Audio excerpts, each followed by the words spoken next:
예수님의 12제자 중에 하나인 사도 요한은 갈릴리에서 어부 생활을 하다가 예수님의 부르심을 받고 예수님과 동행하는 삶을 살게 됩니다.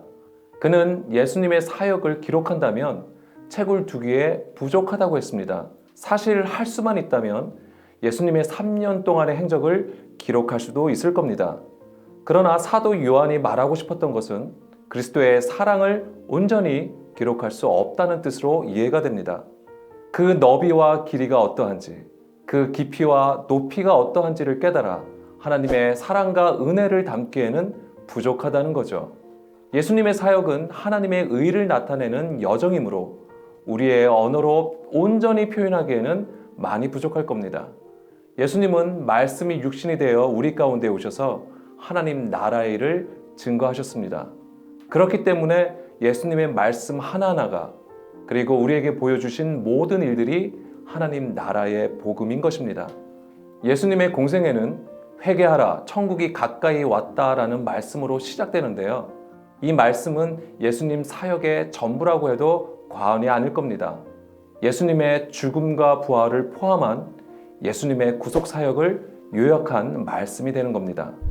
예수님의 사역과 관련해서 이번 영상에서는 마태복음 4장 12절에서 16절 말씀을 보려고 하는데요. 이 말씀은 예수님의 공생의 사역이 시작됨을 알리면서 우리에게 세 개의 정보를 제공해 줍니다. 첫 번째는 세례 요한이 잡혔다는 것, 두 번째는 예수님의 사역이 예루살렘이 아닌 갈릴리를 중심으로 이루어진다는 것이고요. 그리고 세 번째는 이사야서를 인용하면서 예수님의 사역을 흑암과 사망의 땅에 빛을 비추신 것으로 적고 있습니다. 물론 이것으로 예수님의 사역을 모두 설명할 수는 없지만 예수님의 공적 사역이 무엇인지를 알려주는 중요한 그림이 됩니다. 오늘은 이 세 가지 내용을 다루면서 예수님의 사역이 우리에게 어떻게 적용되는지를 살펴보겠습니다. 먼저는 예수님께서 공적 사역을 시작하신 타이밍인데요. 예수님이 갈릴리에 오셔서 천국 복음을 전파하신 시점이 세례 요한이 잡힌 후라는 겁니다. 공간복음에서는 예수님의 공생의 사역과 연결해서 세례 요한이 잡힌 것을 포인트로 삼고 있습니다. 세례 요한이 감옥에 갇힌 것은 무엇을 말하는 것일까요? 예수님의 사역이 시작된 것과 어떤 연관성이 있는지 살펴보겠습니다. 이것을 알기 위해서는 먼저 성경에서 말하는 세례 요한에 대해서 알아볼 필요가 있습니다. 세례 요한은 요단강에서 제사함을 받게 하는 회개의 세례를 베풀었다고 했습니다. 그리고 예수님보다 앞서서 회개할 것과 하나님 나라의 도래를 전파했죠. 이것을 이사야 40장 3절로 인용하면서 주의 길을 예배하는 광야에 외치는 자로 세례 요한을 소개하고 있습니다. 예수님도 마태복음 11장에서 같은 맥락으로 말라기 3장 1절의 말씀을 인용해서 말씀해 주시는데요. 하나님께서 주의 길을 준비할 주의 사자를 보내실 것인데 그가 바로 세례 요한이라고 증거해 주십니다. 누가복음에서도 말라기 4장을 인용하면서 엘리야의 심령과 능력으로 주 앞에 먼저 와서 아버지의 마음과 의의 지혜로 돌아오게 하여 주의 백성을 세우는 자로 세례 요한을 증거하고 있습니다. 성경에서 세례 요한은 주의 오시는 길을 예배하는 주의 메신저로 등장하는 겁니다. 그러나 예수님의 사역이 요한이 잡힌 후라는 문구를 통해서 요한과 예수님의 역할이 구분되어 있다는 것을 알아야 합니다. 누가복음 16장을 보면 율법과 선지자는 요한의 때까지라고 했습니다. 여기서 율법과 선지자는 구약을 가리키는데요. 그렇다고 구약과 신약을 나누어서 비교하려는 것은 아닙니다. 구약과 신약의 말씀은 모두 예수 그리스도를 통한 구원을 기록한 복음의 말씀이 됩니다. 하나님 나라의 복음을 전하는 차원에서는 동일한 것이지만 그 역할에서는 구분된다는 것을 알아야 합니다. 이런 영적인 구조는 아볼로의 얘기로 더욱 명확해지는데요. 사도행전 18장에서 아볼로는 유대인으로 언변이 좋고 성경에 능통한 자라고 했고요. 일찍이 주의 도를 배워 열심으로 예수에 관한 것을 가르친다고 했습니다. 그러나 요한의 세례만 알 따름이라고 했죠. 성경을 잘 알아서 예수를 증거하고 있는데 무엇이 문제였을까요? 브루스길라와 아굴라가 나오는데요. 그들은 아볼로에게 하나님의 도를 더 정확하게 풀어 주었다고 했습니다. 브루스길라와 아굴라가 누구이기에 성경에 능통한 아볼로를 가르칠까요? 아볼로가 요한의 세례만 안다는 것이 힌트가 되는데요. 누가복음 3장에서 세례 요한은 자기보다 능력이 많으신 이가 내 뒤에 오실 것인데 자기는 물로 세례를 베풀지만 내 뒤에 오시는 이는 성령과 불로 세례를 베풀 거라고 했습니다. 사실 요한의 세례나 예수님의 세례는 회개를 위한 것이 됩니다. 그러나 예수님의 세례는 성령 세례를 말하는 건데요. 이것은 하나님으로부터 가져온 진리의 말씀을 가리키는 겁니다. 신명기 4장에서는 우리를 교훈하시는 하나님의 음성을 불 가운데에서 나오는 말씀으로 표현하고 있습니다. 우리는 대부분 성령 세례하면 능력 행함을 먼저 생각하는데요. 물론 많은 사람들이 성령 세례를 받고 여러 가지 능력을 행함으로써 놀라운 일들을 경험하기도 했습니다. 그렇지만 사도 요한은 우리에게 성령을 진리의 영으로 소개하고 있습니다. 요한복음 14장에서는 성령을 진리의 영이라고 하면서 그 성령님이 우리 가운데 오셔서 모든 것을 가르치시고 깨닫게 하신다고 했습니다. 이것은 단순히 우리가 모르는 것을 알게 하는 것을 말하는 게 아닙니다. 우리 안에 불법과 불의를 책망하시고 훈계하심으로써 우리를 주의 길로 인도하시는 주의 음성이라는 것을 말해줍니다. 아볼로가 예수에 관한 것을 가르치고 있어도 요한의 세례만 안다는 것은 예수님을 알아도 문자로만 깨닫고 있는 것을 말하는 겁니다.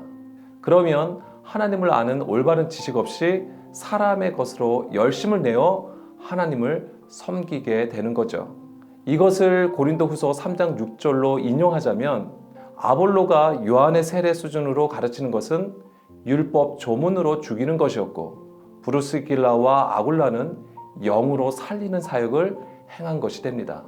그들은 예수님과 같이 율법을 완전하게 하는 복음을 전한 것이었습니다. 예수님의 공적 사역에 앞서서 세례 요한이 잡힌 것은 율법 조문으로 행한 옛사람이 감옥에 갇힘으로써 활동하지 못하는 상태를 보여주는 겁니다.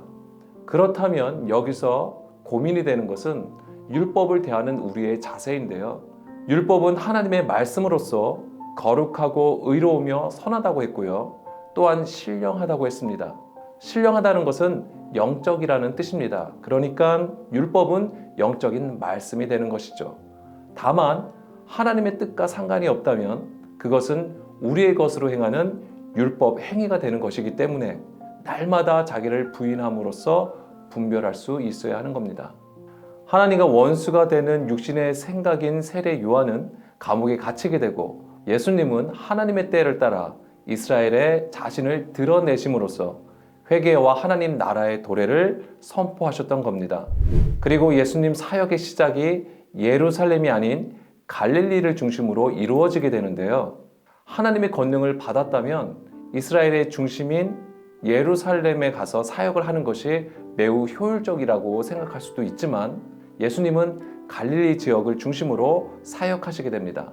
특히 예수님의 사역이 이사야 9장 1, 2절 말씀을 성취하는 것으로 말하고 있는데요. 이방의 갈릴리, 즉 흑암과 사망의 땅에 앉은 자들에게 빛을 비춘 것이라고 했습니다. 이방의 갈릴리로 불리게 된 역사적인 배경을 알면 좋을 것 같은데요. 간단히 살펴보면 솔로몬이 성전을 건축하게 됩니다. 성전 건축에 필요한 자재를 두로왕 히람으로부터 가져오게 되는데요. 그 대가로 갈릴리 성읍 20곳을 주게 됩니다. 그리고 그 후에는 아수르, 바벨론 등 이민족의 침략을 계속 받게 되면서 포로로 끌려가거나 이민족들이 갈릴리에 들어오게 되면서 혼혈이 생기고 종교와 문화가 혼합되는 일들이 생기게 됩니다. 특히 주전 732년에는 아수르 왕 디글랏 빌레셀 3세에 의해서 갈릴리 지역이 점령되고 그 백성들을 포로로 잡아가는 일도 있었습니다. 이런 역사적인 사건들로 인해서 이방의 갈릴리로 불려지게 된 것이죠. 이런 배경을 가진 갈릴리 사람들은 열등한 처지의 노인 가운데 흑암과 사망에 앉은 자들이 되었던 겁니다. 예수님은 이런 자들에게 빛으로 오셨던 것이고요. 다만 세상의 빛으로 오신 예수님의 사역은 갈릴리 지역에만 한정된 것이 아님을 알아야 합니다. 흑암과 그늘에 앉아 사망 가운데 있는 우리 모두에게도 적용되는 것이죠. 그렇다면 흑암과 그늘에 앉은 것과 사망에 이른 것이 무엇인지를 알아보겠습니다. 흑암은 스토코스, 그늘은 스케아라는 단어가 쓰였는데요. 이것은 모두 그림자, 그늘, 불투명이라는 뜻이 되는데요. 하나님에 대한 무지함을 나타낸다고 할 수 있습니다. 이 단어들이 다른 성경에서 어떻게 쓰였는지를 보면 먹고 마시는 것, 절기, 초하루, 안식일을 언급하고 있는데요. 이것은 모두 장래일의 그림자라고 했습니다. 이 그림자가 스키아라는 단어가 쓰였고요. 그리고 히브리서 10장에서는 율법은 장차 올 좋은 일의 그림자이며 참 형상이 아니라고 했는데요. 우리가 분명히 알 것은 율법이 나쁘고 잘못되었다라는 것이 아니라 그리스도의 구속 사역을 보여주는 모형에 불과하다는 겁니다. 그래서 참 형상이 아닌 것에 집중하고 지키는 것이 흑암에 거하는 것이 되는 겁니다. 그것이 사망이 되는 것이죠. 예수님 당시 이스라엘은 외식함으로써 흑암 중에 있었고 입술로만 하나님을 공경할 뿐 그 마음은 하나님과 멀리 있는 표면적 유대인이었던 겁니다. 이방인과 다를 바 없었던 것이죠. 하나님과 멀리 있는 상태가 바깥 어두운 데 있는 것이고 이것이 사망에 놓인 것을 보여줍니다. 예수님은 이런 흑암과 사망에 있는 자들에게 빛으로 오신 것이고요. 창세기 1장 2절을 보면 땅이 혼돈과 공허, 흑암과 기품의 상태에 있는데요. 하나님은 거기에 빛을 비추시는 겁니다. 이 빛은 사도 요한이 증거한 것처럼 태초부터 있는 생명의 말씀이죠. 바로 빛으로 오신 예수 그리스도를 가리키는 겁니다. 그렇다고 우리가 예수님을 믿는다고 해서 그냥 빛의 자녀가 되는 것은 아닙니다. 예수님이 세상의 빛으로 오신 것이 무엇인지를 알아야 하는데요. 요한복음 1장 9절에서 10절을 보면 예수님은 참 빛으로 세상에 오셨지만 세상이 그를 알지 못한다고 했습니다. 여기서 참 빛은 알레디노스 푸오스, 진실된 빛, 참 빛이란 뜻입니다. 이 알레디노스는 알파와 란다노의 합성어가 되는데요. 알파는 부정의 의미로 무엇이 아니다라는 뜻이고요. 란다노는 감추다, 무지하다라는 뜻으로 깨닫지 못하는 상태를 말합니다. 그러니까 참 빛이라는 것은 감추지 않고 드러나는 것을 말합니다. 참 빛이 우리에게 임하면 주의 말씀이 문자가 아닌 영과 생명으로 깨달아지게 되는 거죠. 마태복음에서는 예수님이 말씀하실 때에 비유로 하신다고 하셨습니다. 이것은 창세로부터 감추인 것인데 예수님은 이것을 드러내시는 것이라고 적고 있는 거죠. 여기서 드러내다는 에류고마이라는 단어가 쓰였는데요. 폭언을 하다, 소리치다라는 뜻입니다. 예수님이 하나님의 말씀을 잘 이해시키기 위해서 비유로 말씀하시는 것이 아니라는 겁니다. 복음서를 보면 예수님이 바리새인과 서기관들을 향해서 책망하시는 부분이 많은데요. 그들은 하나님의 말씀을 가지고 있어도 스스로 의롭다고 여기는 사람의 계명으로 가지고 있었던 겁니다. 예수님은 그들의 불법과 불의를 폭로하심으로써 복음을 전파하셨던 겁니다. 사람의 것으로 하나님의 의를 덮어버렸던 것이죠. 예수님은 이것을 제거하시는 일을 하셨던 겁니다. 요한복음 1장 5절에서 빛이 어둠을 비추었지만 어둠이 깨닫지 못하였다고 했습니다. 요한복음 3장 19절에서는 빛이 세상에 왔지만 사람들이 자기 행위가 악함으로 빛보다 어둠을 더 사랑하였다고 했습니다. 여기서 자기 행위라는 것은 사람의 계명을 따르는 율법 행위를 가리키는 겁니다. 어둠을 사랑하였다는 말은 하나님의 말씀을 사람의 계명으로 듣고 지키는 것을 가리킨 것이죠. 예수님은 이런 불법의 구조를 제거하시기 위해서 빛으로 오신 것입니다. 이것이 복음의 본질을 나타내는 그림이라는 것을 우리는 깨달아야 됩니다. 너희가 전에는 어둠이더니 이제는 주 안에서 빛이라. 빛의 자녀들처럼 행하라. 보아도 보지 못하고 들어도 듣지 못하며 깨닫지 못하게 하는 수건을 벗어버리기 위해서는 반드시 그리스도로 돌아가야 합니다. 오늘도 이러한 하나님의 은혜가 있기를 소망해 봅니다. 감사합니다.